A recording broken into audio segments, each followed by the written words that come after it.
Ladies and gentlemen, the President of the Republic of the Philippines and the Commander-in-Chief of the Armed Forces, Her Excellency Gloria Macapagal Arroyo.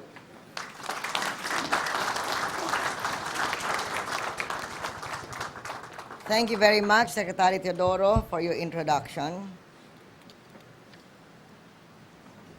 Commanding General of the Philippine Air Force, General Kadungog, our host for today's celebration, the Chief of Staff of the Armed Forces of the Philippines, General Llano, Commanding General of the Army, General Ebrado, the FOIC, Vice Admiral Kalunsag, our all other officials of the Armed Forces and the Air Force, Governor Garcia, Congressman Salimbangon, Congressman Gullas, and the other officials of the province of Cebu,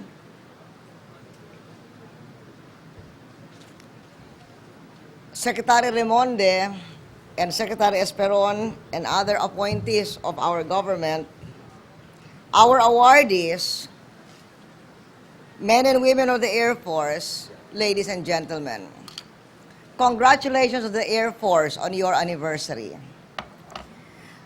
I would like to start by expressing a personal tribute to the Air Force on the occasion of your anniversary. I have entrusted my life to the Air Force.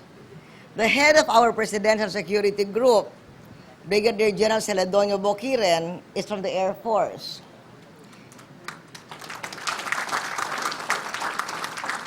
His immediate predecessor and now head of the Intelligence Service of the AFP, Brigadier General Romeo Prestosa, is from the Air Force. The head of the Presidential Guard Battalion, Lieutenant Colonel Ralph Mamawag, is from the Air Force. Your Commanding General, Lieutenant General Pedrito Kadungog, was the head of my Presidential Airlift Wing.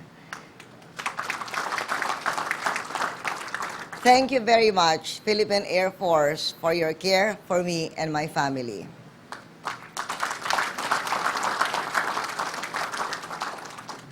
Today, of course, we honor not just those who take care of me and my family, but we honor those who have risked their own lives to save others.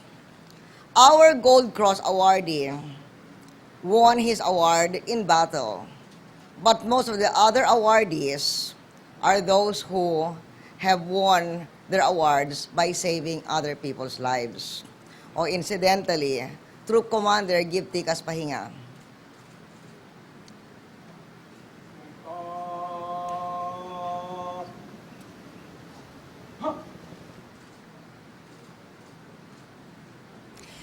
Since General Kadungog was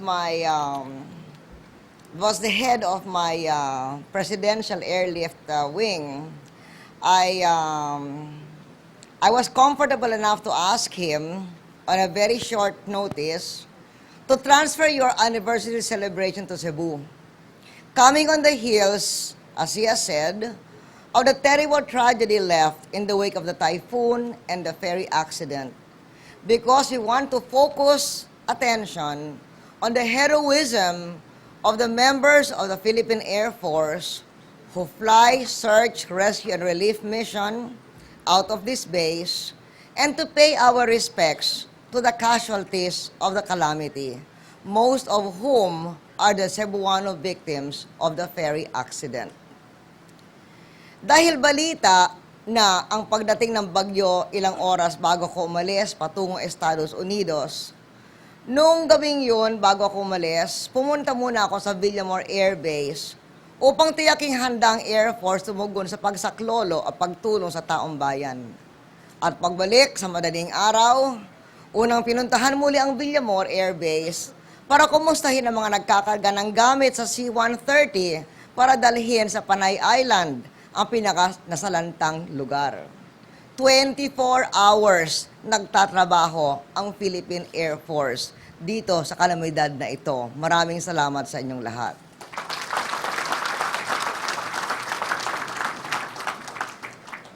While I was away, the presidential planes were used as part of the assets. And in fact, they were used here in Cebu, in northern Cebu especially, to help out in the search, rescue, and relief. The trip to the United States reaffirmed the strong ties between our two nations and advanced important issues with the U.S., our most important friend and strategic ally. We were able to meet with President Bush, the Speaker of the House, the Senate Majority Leader, and other important officials to press for economic aid, food security, and stronger military cooperation. We have strengthened military cooperation with the U.S.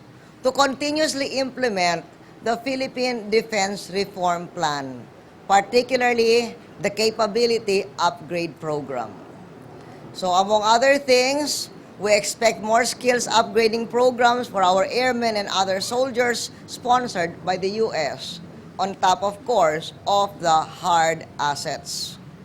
For hard assets, we are not just relying on the U.S., we are also relying on the fruits of the reforms of the value-added tax so that we can finance much of our own modernization. This is why we have been able to set aside billions of pesos for the purchase of new helicopters and not just reconditioned ones. And they will be bidded out soon. A number of primary and basic trainer aircraft are also coming soon. This should prevent the Air Force from running out of planes and prevent pilots from running out of the Air Force. As for personnel in non-combat missions, PAF reservists, who count Secretary Teodoro among them, have more wings than the Air Force, so we have a great force multiplier.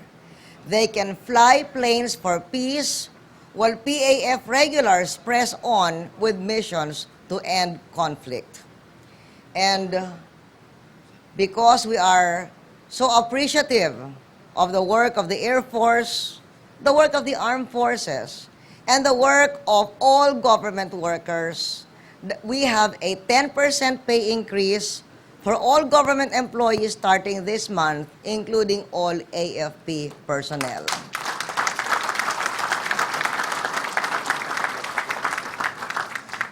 With your better pay must come better means to do your work, not only hard assets, but operating expenses. Secretary Teodoro will make sure that your MOOE for petroleum, oil, and lubricants and spare parts is always adequate. With all these, to help you do your work even better, may I ask you, may I enjoin you, brave and hardworking men and women of the Philippine Air Force, as you fly to provide lift, to deliver support, to revive hope, to ensure peace for a nation that is taking off and hoping to rise to the level of first world in 20 years, I call on you, surge on full power, fly safely, and press on with your role as the all-embracing wings of our nation. Once again, happy anniversary, mabuhay, and thank you.